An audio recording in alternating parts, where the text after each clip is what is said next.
नमस्कार, ये धर्म रहस्य है और मैं डॉक्टर राजीव निस्पृह आपसे बात कर रहा हूं अपने चैनल धर्म रहस्य विद डॉक्टर राजीव निस्पृह के माध्यम से। जैसा कि मैं आपसे पहले भी बता चुका हूं कि हम जो वीडियो बनाते हैं आपके लिए, उसमें आपका फीडबैक हमारे लिए बहुत ज़रूरी होता है। तो इस बार उसी फीडबैक के आधार पर मैं जो वीडियो लेकर आ रहा हूं, उसका टॉपिक है शत्रु पीड़ा। यानी किस प्रकार हम किसी शत्रु को अपने कदमों में झुका सकते हैं या उसको विनाश के मार्ग पर भेज सकते हैं या उसको अपने रास्ते से हटा सकते हैं। मैं मारण की बात नहीं कर रहा हूं आपसे। पहली बात तो यह है कि यह टॉपिक मुझे बहुत ज़्यादा अच्छा नहीं लगता, क्योंकि मेरा मानना यह है, जैसा कि मैं आपसे पहले भी बोल चुका हूं, कि संसार में शत्रुता और मित्रता क्षणिक है।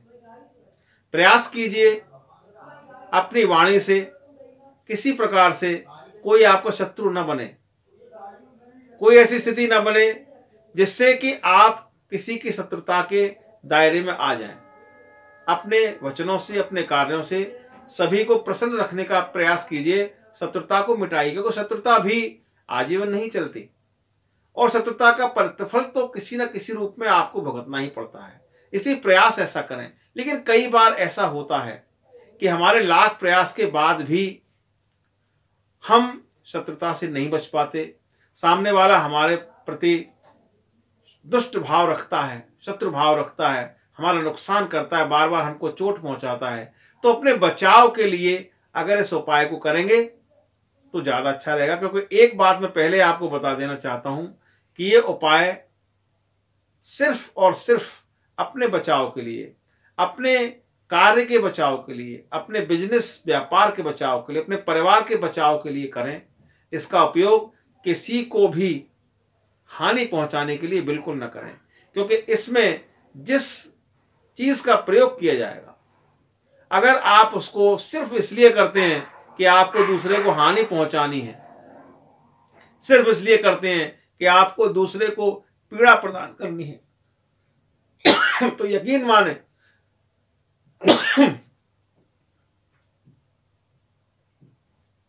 माने कि आप इसको नहीं कर पाएंगे। इसलिए आप अपने बचाव के लिए इस कार्य करें। इसमें आपको शनिवार का दिन चुनना है।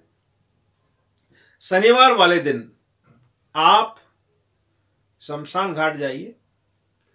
वहां शमशान में किसी चिता का एक कोयला ले लीजिए। यह चिता की अग्नि में से कोयला ले लीजिए। उस कोयले से बाएं हाथ से वहीं जमीन पर उस शत्रु का नाम लिख दीजिए और वहीं बैठकर 21 बार आपको क्लेम क्लेम क्लेम क्लेम का जाप करना है।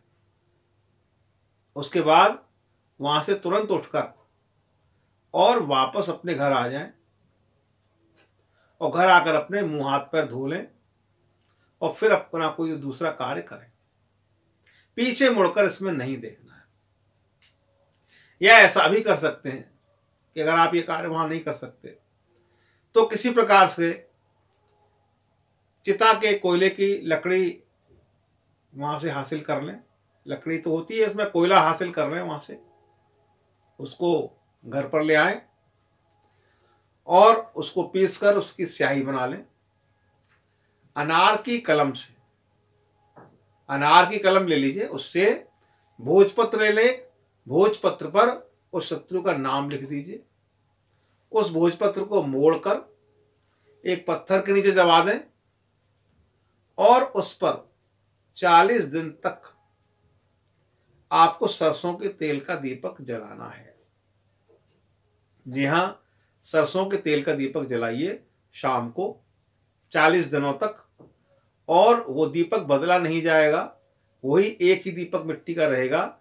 रोज आप उसमें तेल डालेंगे, फूल बत्ती रखेंगे और उसको जला देंगे। और जलाते समय यानी जलाने के बाद आप 21 बार क्लेम मंत्र का जाप करेंगे। क्लेम क्लेम क्लेम क्लेम, इस तरीके से क्लेम मंत्र का जाप करेंगे और अपने मन में उस शत्रु के नाम को या उसके बिंब को ध्यान में रखते हुए मां भगवती से आराधना करेंगे कि इसको मेरे आगे नतमस्तक करें, इसको शत्रुता के मार्ग से हटा दें। ऐसा 40 दिन तक करना है। उसके बाद उस भोजपत्र को बहते हुए जल में विसर्जित कर दें।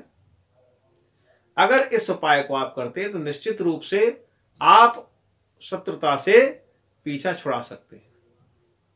इस वीडियो में इतना ही। आगे और भी आपके फीडबैक के आधार पर वीडियो बनाएंगे। मेरी बातों को इतने ध्यान से सुना, इसके लिए आपका आभारी हूं। शुभ रात्रि, नमस्कार।